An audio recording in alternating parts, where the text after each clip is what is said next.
Woo! Alright, folks. Sorry about that little microphone trouble there for a second. As I was saying, just in case it didn't all get picked up, clearly, what you saw at the beginning where I was playing the four, go ahead and mute this now, I don't need to verify everything's playing properly, but yeah, the reason I played those four specific sound tests is that it is a cheat code for the game.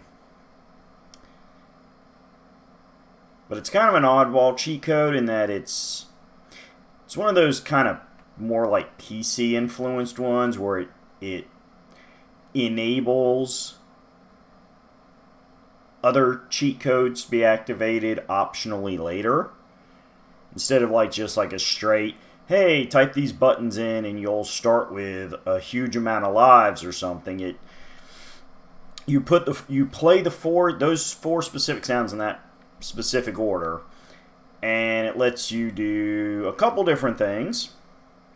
I'll show you in a second. First one, which is press ABXY, and you get full complement of lives, your health refills, and your special attacks max out.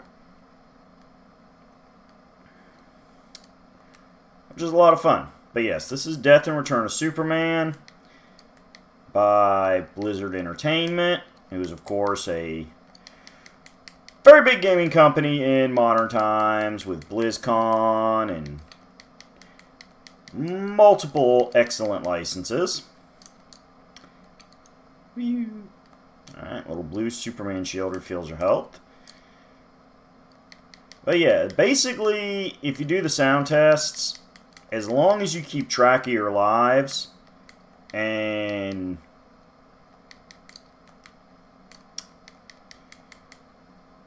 you do that ABXY thing, you essentially have infinite lives. So this means I'm going to be able to just kind of chill and enjoy the act of beating things up in this classic arcade beat-em-up genre style, and don't really have to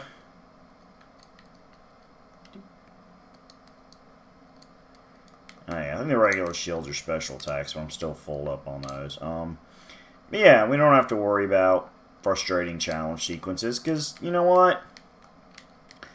I'm just not in the mood to challenge myself tonight. So, yeah, folks looking for like a honest, fair challenge style stream, probably going to want to go ahead and not join us, even though I encourage you to watch. But yeah, this, as the name suggests, for those who are familiar with 90s comics, especially early 90s, or Superman in general, or even watched one of my early Friday Rambling videos on the YouTube channel, which is, of course, where all my streams are archived. Cheap plug. This game is based off the trilogy of Superman events: The Death of Superman, Funeral for a Friend, and really it doesn't touch, the game itself doesn't really touch too much on Funeral for a Friend, because of course the whole point of Funeral for a Friend was it was more of examining the reaction people had to Superman's death. There was very little superhero combat fun. It was the bridging story between death and the reign of the Supermen, which is where you get the return of Superman part in this game. So, for people unfamiliar with these storylines, I definitely encourage you to watch me explain them. Mostly because, as I said, cheap plugging is always fun. But I played this game when it came out. I had read the Death and Return of Superman stuff when it came out, so there is a nostalgia factor going on here. Woo.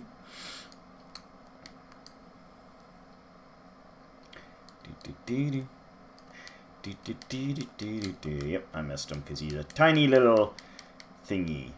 So, for those of you who aren't really familiar with Superman stuff, and you're like, oh, why is he just beating up generic monsters? These actually are characters from the Superman comic books, at least from the time period. I don't think they've used them in recent decades. I freely admit I quit reading DC with Flashpoint, the New 52 reboot, because it felt like a really unnecessary continuity reboot, and the fact that it didn't get over as well as they wanted to, and they had to do things like Convergence and Rebirth very quickly thereafter. It kind of bears out my opinion. So, you know, it's a thing. But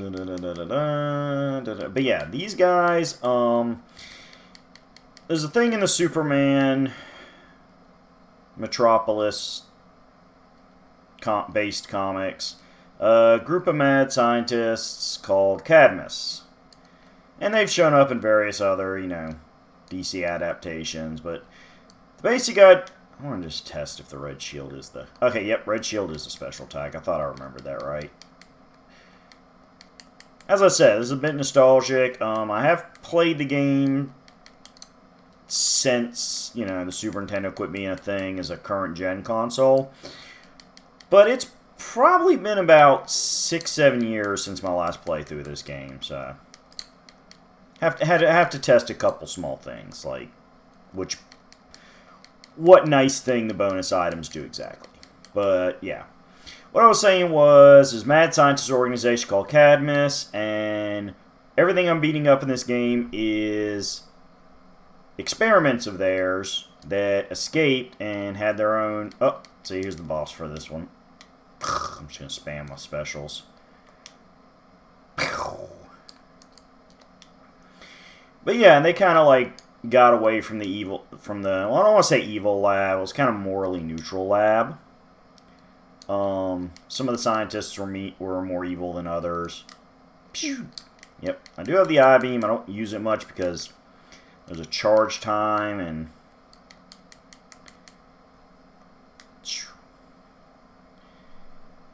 So it's kind of easy for the enemy AI to dodge it unless they're right up in your grill. And at that point, you might as well just punch them. But yeah, so they would occasionally get up in arms about being left alone by humans and all that. Not even the Justice League can stop it. Doomsday is here. And that is how the Death Superman story opened up. The first issue was Superman dealing with these, I want to say they're called Underworlders. Again, I haven't read the Death of Superman trade I've got in a while either. Might actually be due for a reread of that soon. But, yeah, they skip a lot of the death part in the game because they've, you know, where it's all, you know, Superman and Doomsday fighting across the country and Doomsday beating up the Justice League first, which, for people being like, oh, I can't, you know, even though Doomsday is supposed to be this, you know, super guy, I can't, you know, he destroyed the Justice League. You know, for people that are not, again, not familiar with the continuity, woo, this is not the best of the best Justice League, aka the Big Seven, that you'd be familiar with from the recent live-action movies and the comic book, or not comic, but the cartoons, like the Excellent Justice League cartoon by Bruce Timm and Paul Dini. Excuse me, I had to think of my name there. This was a Justice League where Superman was a part-timer, Batman and Wonder Woman and Flash were not involved. It was basically Superman as a reservist, and yep, throw your own motorcycle at you. And A lot of like C-list characters. This would be the group sometimes called the Joke League, because the comic was kind of more of a lighthearted book, and as I said, they were mostly C-list members. Your Blue Beetle, Booster Gold, Guy Gardner, Martian Manhunter, Fire and Ice.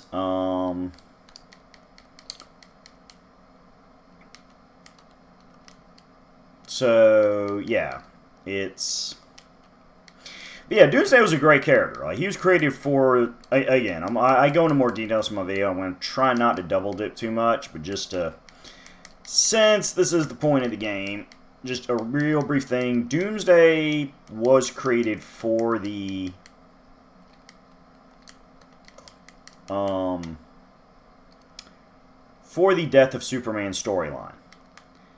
And then they would bring him back and bring him back and bring him back, kind of, ruining the character and making him a bit of a generic,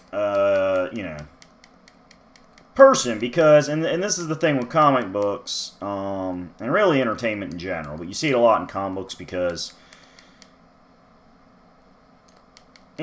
characters don't age unless you choose for them to. Superman's been around for several decades. Oh, yeah, see, now I gotta fight Doomsday. And he's whipping my butt. Yeah, see, it's like really hard to hit. You know what? Okay, there we go. Get my specials back, because, you know what? As I said, we're just messing around with the game and having some nostalgia fun tonight. But yeah, he was created for Death of Superman, and he was just, like, so awesome in that story. And even the sequel after the Return of Superman part, because Doomsday doesn't directly figure into Return of Superman. You see mention of him, because of course the death had just happened, but Doomsday was comatose, presumed dead, kind of sort of dead thing. So it's the nature of Doomsday. And I'll even give him the first story that featured Doomsday after the death, which was Hunter Prey, was a great story, because Doomsday still gets to just like maul everybody left and right, and even though he loses on a technicality. I don't want to give too many plot spoilers, but the basic idea is that Superman still doesn't definitively beat him. He just finds a way to imprison Doomsday away from every other living thing. It's like, excuse me, I have a little chat window open here. Let me, not the stream chat, a non-gaming, non-streaming chat was left open. Yeah, I just kind of jumped right into it tonight. I did not triple check all my settings. But yeah, that was a great story, because Doomsday was still put over as this, unstoppable abomination. It was pretty much like from the third time they used him, which it's like, okay, he's kind of sort of more of a plot device at this point. He's not the main villain du jour. He doesn't get to just massacre and ravage because of that. It's like he's still treated as you can't beat him, you have to imprison him. But, like, after that, they used him a few more times, but it was like, the shine was off of him. It's like, he was getting beaten. Like, he was definitively getting knocked out and, beaten up now. So, it just kind of, it was like, that's where they wrote the shine off him. Like, they really should have, after that third story, really, they shouldn't have done the third story. At least with the third story, you could see where they were, where the ending there, they were trying to keep a little intrigue going. Woo! I am Superman. Why should I walk? But the majority of the story, again, he's more of a plot device. He's not the only villain or even the main villain, so it's kind of a weird thing. It's an oddball story.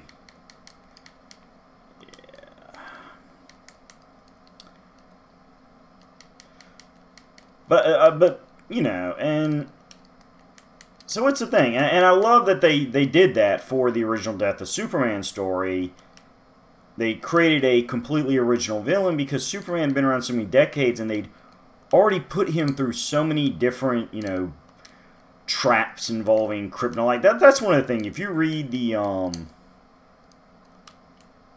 I can't see. I can't remember my timing of them. Hold on. I got to think for a second. It's not. I think it was the early Silver Age stories. Like, they may have started at late Golden Age, but it was definitely they were using it in the first part of the Silver Age. And you hardcore Supermans, feel free to correct me, because I will admit I am not a hardcore Superman fan. I've read scattered, you know, iconic stories here and there, and you know, I'm seen a lot of his, you know, TV, movie stuff, but I have not made a definitive reading of the Superman comics over the many decades. But yeah, the idea was that, you know, in the early Silver Age, it was like every other issue was him getting exposed to kryptonite. Like they overused the kryptonite concept horribly. And so it was like, well, we can't really use kryptonite because it, you know, kryptonite got overused. It's, you know, nobody really takes it seriously anymore. They had done evil Kryptonians with the Phantom Zone and all that. You know, it was just this thing of, oh, what about we use this Bard villain? Oh, no, Superman already beat him up in a Justice League book. What about this Bard villain? No, Superman beat him up in this, you know, team-up story. Bam! So I mean, you see when you have a character that's been around that long and has been that pivotal to a company's ongoing stories and basically fought everybody, it was like, well, what do? Okay, you come up with a brand new villain. Bam! The double knockout punch. I love it. But yeah, you come up with a brand new villain who you can believe can kill Superman because you've never seen him before. And because you've never seen him before, okay, that is a little less detailed in the 16-bit SNES format, but seriously, that page from the comic, like if you see it in the original comic and all the detail they put into it, and the narration box, like it is such an epic scene. Like, that is one of my all-time favorite Superman frames. Or panels, I guess you would say, but yeah, just Lois clutching his dead, battered, suit-ripped body and just crying her eyes out.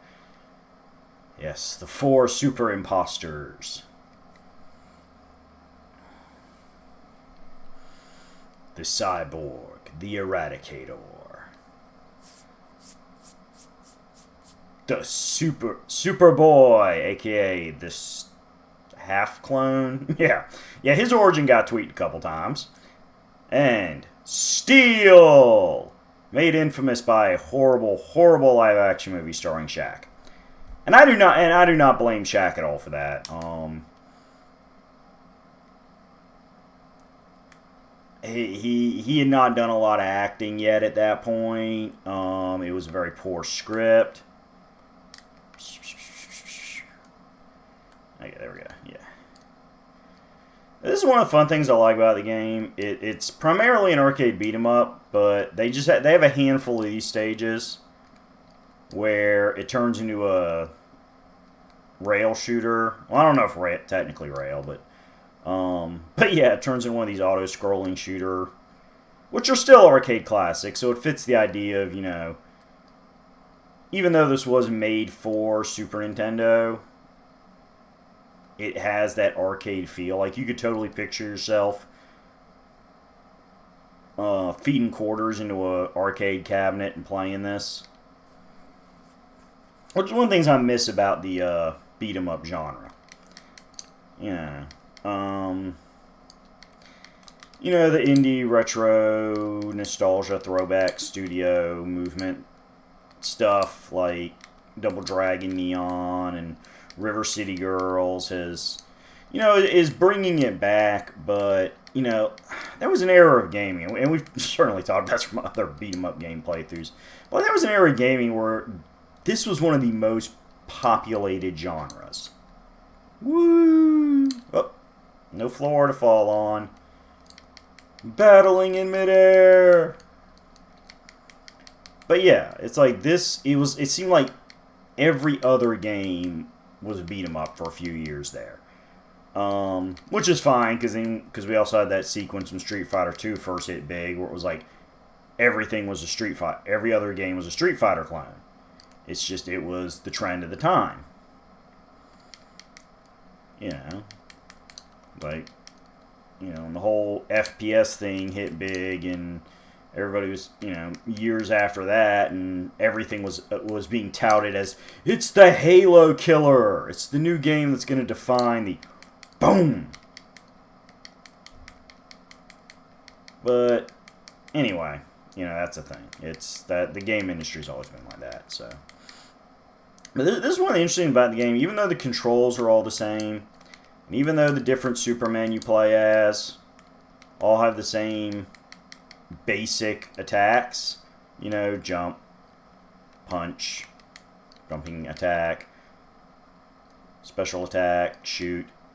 It's like, see, Cyborg's, it's an arm cannon.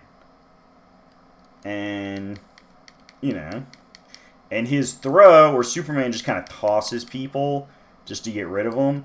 Like, the Cyborg, as you saw a second ago, just, like, grabs the guy and chunks him, like, head first into the ground. Because he is a more ruthless character.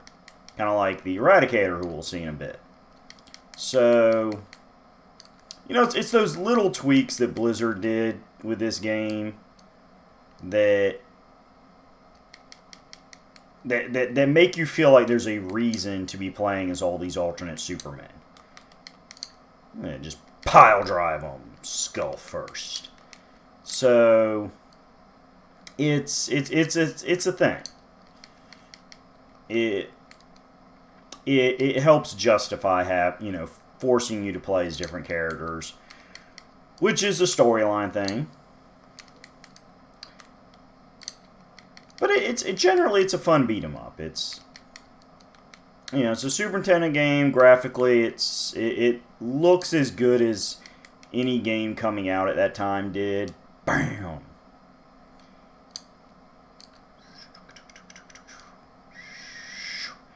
But yeah, this is again, little tour here for people who again aren't familiar with Superman books.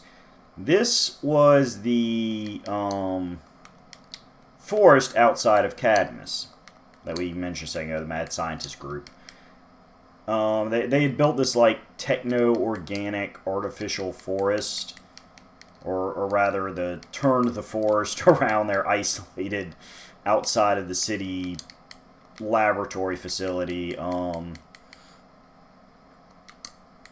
into this.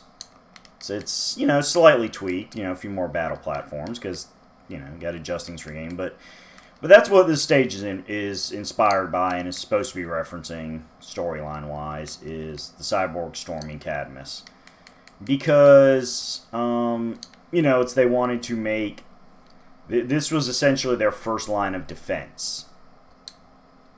Was you would break inside the building. But yeah, you would have to deal with these trees that were as hard as steel and laid out in a manner that was more beneficial to Cadmus security than nature frolicking. Because as I said, they were kind of mad scientists in their own way. They did a lot of cloning stuff. They liked playing with clones. Woo! Yeah, I'm bleeding lives right now. But that's okay, because I can always recharge. Just have to remember to recharge as soon as I get my last life. And it is, as I said, functional immortality. Or functional infinite lives. Plus it refills my special attacks too.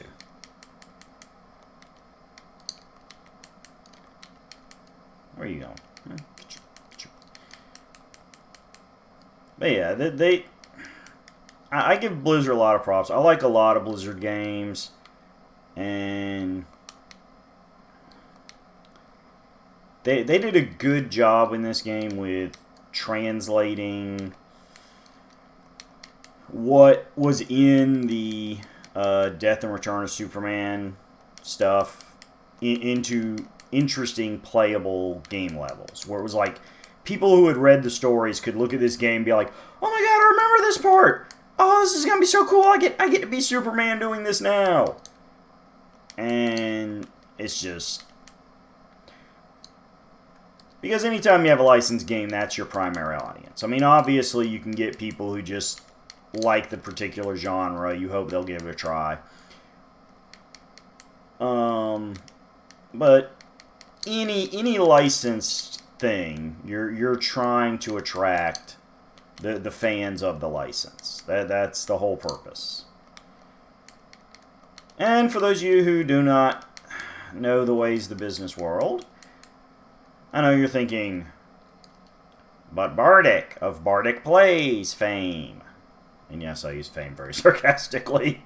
But Bardic, what does DC get out of loaning their characters out? Why, it's free marketing. DC doesn't have to pay for this game. In fact, they got paid for the rights to the license. And what happens? More people are talking about Superman. Especially in this context, because it's not just a generic Superman game with an original plot, but hey, that big event from a few years ago where, you know, just in time for us to release these new collected trade paperback editions of the individual issues. How wonderful! But yeah, the whole licensing thing is, you know, it goes back to the earliest days of home video games. We know, everybody knows E.T. on the Atari. Yeah, this. If I was playing legitimately, I would not have gotten this far tonight. Like, just for being able to refresh the special attacks for dealing with the bosses. Like, I probably would have died on that second boss, you know.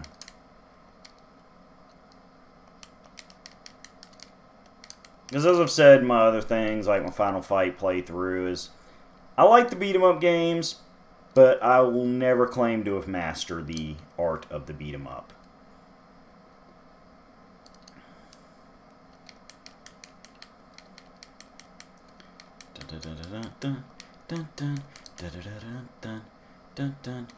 Alright, we're down to 1, so let's go ahead and do another refresh. Because I can't remember if 0 counts on your lives, but we don't want to push our luck. So, we're just gonna. Boom! Alright.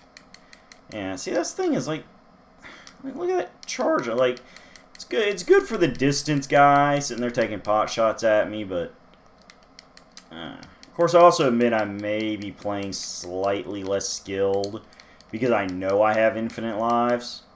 So it's like I'm not really 100% focused on trying to just play a flawless run. You know, I will admit that. This thing. Come on, come on, come on, come on. There you go. Yeah, his special attack. BAM! Drops a little super sci-fi grenade. BAM! You've lost your arm, you have. But yeah, again, for those people really familiar with beat-em-ups, I like that the whole special attack thing. You know, a lot of games, if it's like, hey, you have, 3 or 5, 3 special attacks, But they, yeah, yeah, because Cadmus took custody of Dune's body, so Cyborg gonna get rid of it. But yeah, they'll be like, oh, we'll give you 3 special attacks, but every time you die, the special attacks refill. Like, this game's like, no. Once in a blue moon, we'll throw you a red shield, but basically, you have to resource manage this. Unless you do the cheat code, like I did. So, you know, it does add, if you're playing the game without cheat code. Yes, now it's the Eradicator. There is a certain difficulty. Now, I will say, after all this of talking about adapting and stuff, I probably should mention on the last level where I was in Metropolis here. These street punks are not DC characters. This is Blizzard just, you know, going, okay, we know there are street gangs in Metropolis, but they don't really play a prominent part in the stories. At least none involving any of the Superman characters.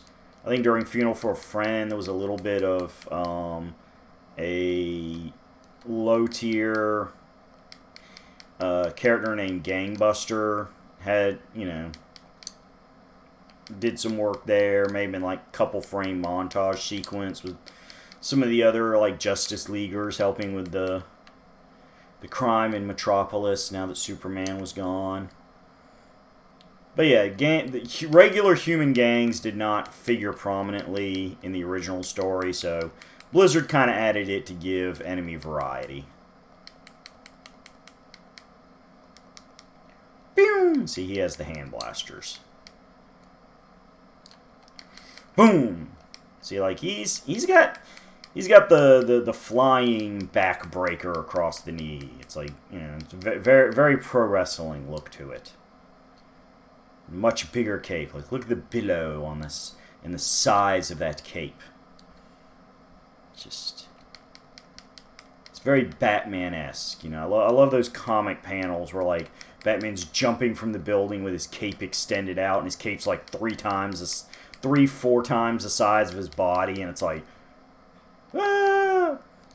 But see, the beauty is it's not even like a bad art thing, because some of the artists would touch on that. It was like yeah, some side stuff here talking about Batman, but it's still DC Comics. But yeah, like Batman talks about like, oh yeah, I designed my cape to make, you know, to billow out like that and look huge when I'm leaping, so that people don't. Because when I do this at night, and of course I'm wearing a black suit, it's like, yeah, he doesn't so much fly. It's like, you know, people don't know exactly where my body is, so it, you know, makes them tend to waste bullets because they're shooting cape. Although he also wore Kevlar, aka bulletproof body armor, so if he did get hit with a gun, it still looked like it didn't do anything. But that's kind of the thing I love about Batman as a concept, is that so much of what Batman was based around just manipulating the psyche of people around him. It's the whole playing on the superstitious and cowardly nature of criminals. Yeah. But yeah. Da da da da da da da da da da da da da. Beating up the gang members. They have no names, they're just ID'd by their weapon. Chainsaw and Molotov. Hair color, clearly dyed, but that's okay. It's a lifestyle choice, and we accept that. Breaking the law is unacceptable, though.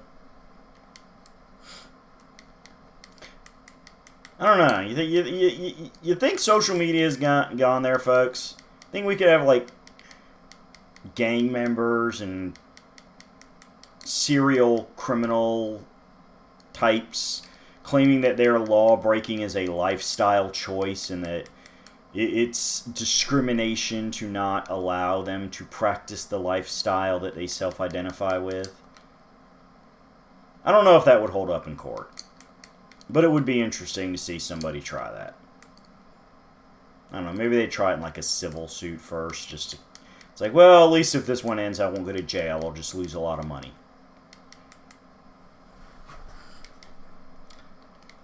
I'm Superman. Why does a motorcycle hurt me?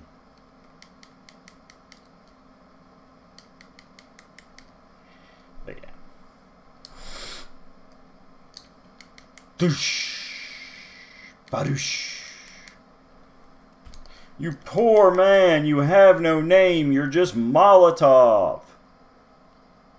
Because, of course, he throws Molotov cocktails. Which, again, for those people who have not researched this stuff, Molotov cocktail is a fancy way of saying homemade bomb. Quickest way to do this, and easiest, is to get a glass bottle, get flammable liquid, put flammable liquid in gas bottle, put, rag as a makeshift fuse in top of bottle, light and throw. And no, I'm not encouraging anybody to do this, and I'm not teaching bomb making, because this is something that is freely distributed all over the internet, and frankly, it is the kind of high school science that, heck, a lot of folks probably figure out accidentally messing around at their house. I have to fight one of the Superman impersonators? Yeah, I love this. His special attack is a double blast of his plasma heat rays.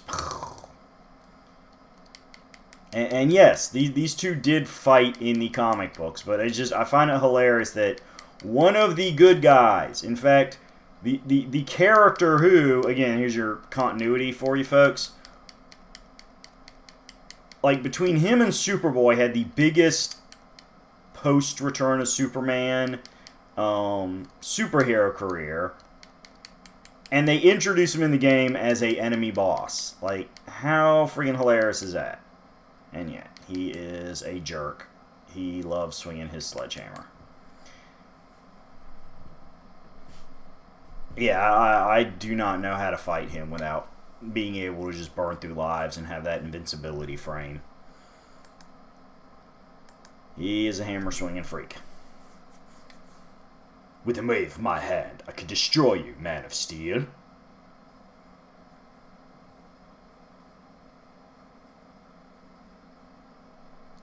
takes more than power to be Superman. It takes humanity and compassion. Perhaps you are right. Go in peace, Man of Steel. Together, we shall watch over Metropolis. So yeah, that was one of the fun parts about how they did the Return of Superman event. Meanwhile, an enormous spacecraft appears over Coast City. Oh, this is the sad parts. Oh, this is the sadness. And destroys it completely!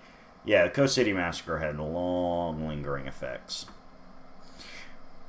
I must go and investigate the destruction of Coast City.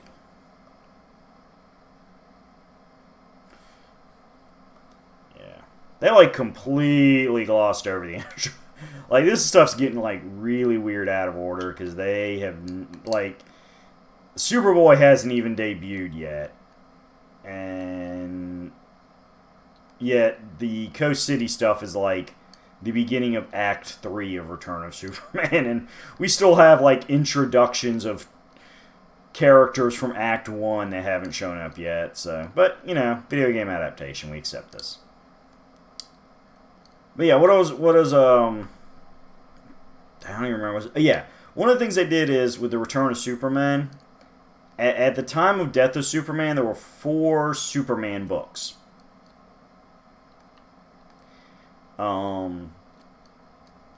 So that's why you had 4 Superman impersonators. Each one got his own book. But Superman also had a variety of nicknames. Hey, it's a palette swap of the Cadmus Flyers. But, again, that's part of the fun and beat 'em up genre.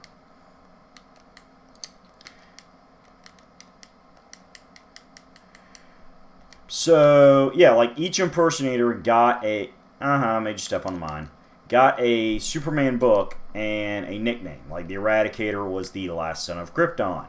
Steel was the Man of Steel.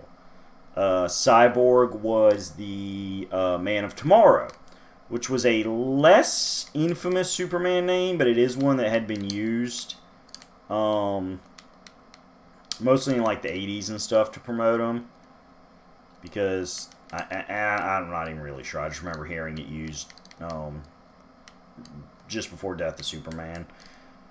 I think the only one that really was not a recycled name was Superboy, because he was just called the Metropolis Kid, which Superman never was, because he didn't travel to Metropolis until he was an adult. And, you know. But it's a thing. Just a little side note thing. So that's like I just find it funny when Eradicator's like Man of Steel. It's like you could just call him Steel. Like that's the name he was using.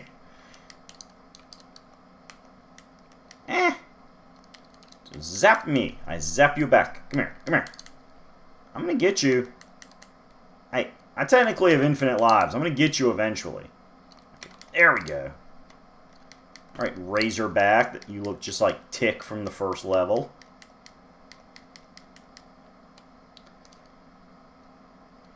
Woo!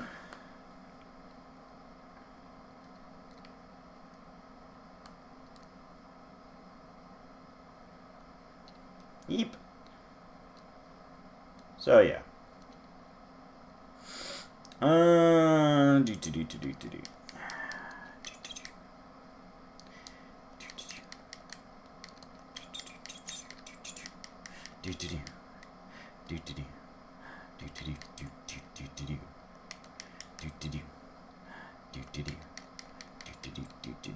Do. Yeah. Alright, about time for a refill. It won't take long the way I'm burning through lives. But yeah, I don't know. Superman's one of those characters that, to me, outside of event stories like this, because the whole Death and Return of Superman, like, Funeral Friend starts this idea. You see it a little bit in Death, like when he falls. And Return of Superman, obviously, with the different impersonators and, you know, why they were trying to take up the mantle, touches on it. But it's like, at least get through this screen here, if I can, before I recharge. Ah, God, I hate the flying ones. There we go. There we go. Come on. Let me just... You're here. Oh, maybe that did kill you off. Okay. Alright. I'm blinking. But, I mean, I always felt like the character of Superman generally works better in, like, team settings. Just because he's such a, you know... This is everything that heroes should be, moral, you know, the Big Blue Boy Scout was one of his other names. You know, before the Boy Scouts got exposed for being, you know, homophobic and morally ambiguous. And whoopsie. I don't know. Maybe that, I mean, that's really just certain individuals involved in the Boy Scout organization. Not judging the Boy Scouts. They did do a lot of, you know, they do a lot of good for a lot of individuals. Just, you know. People affiliated with the Boy Scouts have said a lot of awkward things. Anywho, what I'm saying is, yeah, like, in and of himself, like, as a solo character, Superman, to me, was never super interesting in the comics. But, God, woo, I'm glad I don't have to worry about game overs. These guys are, you know what? God, can't get you back far enough to try and zap you instead. There we go.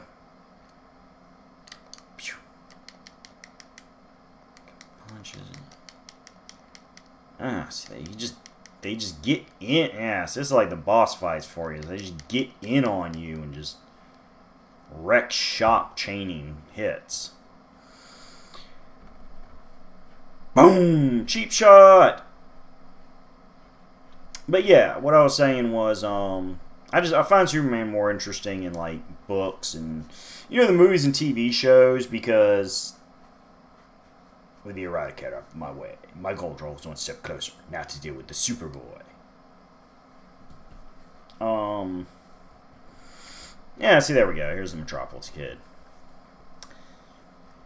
But yeah, because with movies and TV, since they have more finite storytelling time, you tend to get, yeah, like see his throws him doing a little like gymnastics flip over the guy.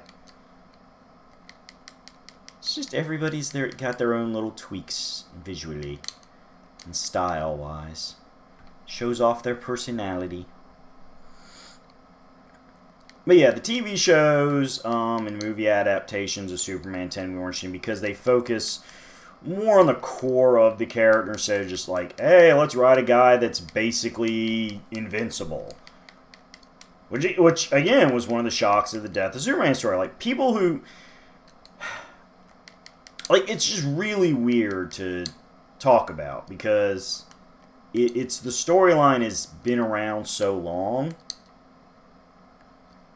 And I hate saying this because it makes me sound old, but like for people watching this who were not alive when the Death of Superman story happened, it's like you cannot understand like how big a deal this was because I mean that's how that's what the event was called. Like there was no doubt in people's mind how it was going to end. Like, DC promoted it and hyped it. It wasn't like Superman versus Doomsday, Superman, the Doomsday Wars. It was the death of Superman. So it was just this question of exactly how would it happen? What is this thing that's going to do it? Because, of course, as I said, since Doomsday didn't show up until, like, you know, the event itself started... Nobody knew like what was going on until they read the story. It's like DC could hype it as the Death of Superman all they wanted, but it still wasn't spoilers because it's like nobody could comprehend how Superman could die. It's like now we live in a post-Death of Superman world. It's like, well, okay, we know the theory that. And, you know, for those people who want spoilers, don't mind it. For those who do mind spoilers and might want to look into picking the story up and giving it a first read, probably want to go ahead and mute this video for the next, like, you know, I would say 30-odd seconds. But basically, Doomsday demonstrated that while Superman has incredible strength and near invulnerability, if you are strong enough to injure him, you can basically just wear him down. Like, that was the Death of Superman in a nutshell, was Doomsday was just so strong and so tough that he took Superman to the absolute limit of what his body could endure injury-wise.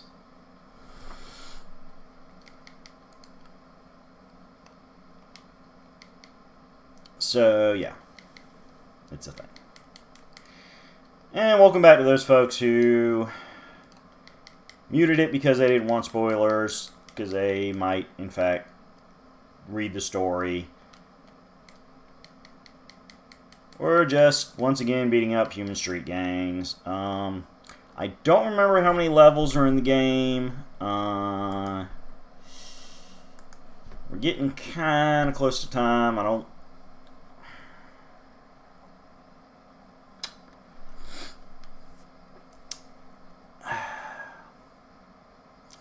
Like, I gotta sit here and make a judgment call, folks. And let's see, we got through about 6 levels in like 50 minutes. It's about 10, a little less than 10 minutes a level. Because I try to keep all these streams in the same basic time frame here, so... You know what? I know we're at least... I know we're more than halfway through the game. Woo. So I'm just going to go ahead and clear this screen for a second. And I think we're going to go ahead and do a little pause here and pick this up next episode.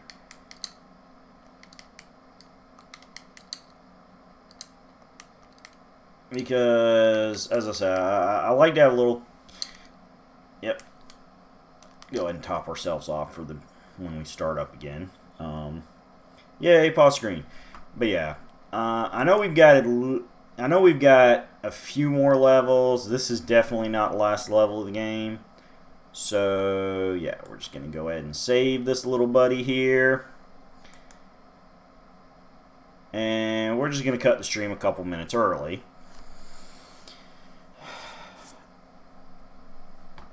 And I hope everybody's going to join me next week, where we are going to finish off the Death and Return of Superman. Because this is a fun nostalgia thing. It's a nice lighthearted game. And you know what?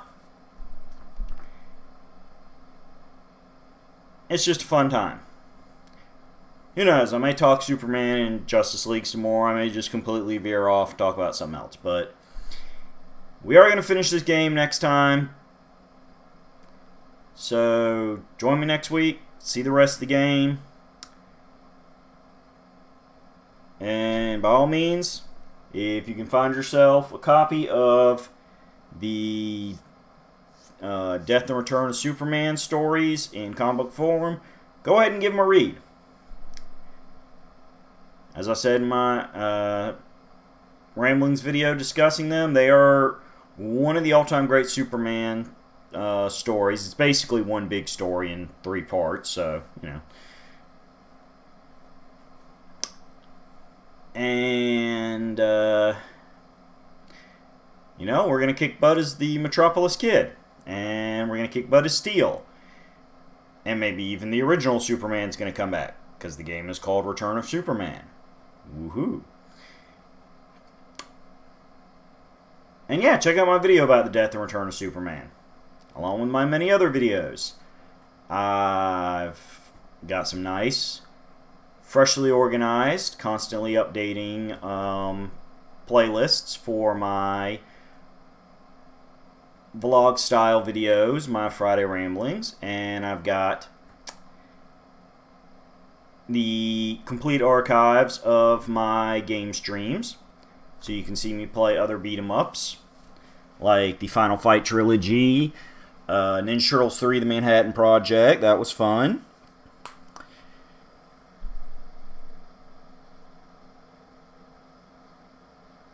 And until next Tuesday, that is all you get from the disembodied voice overlaid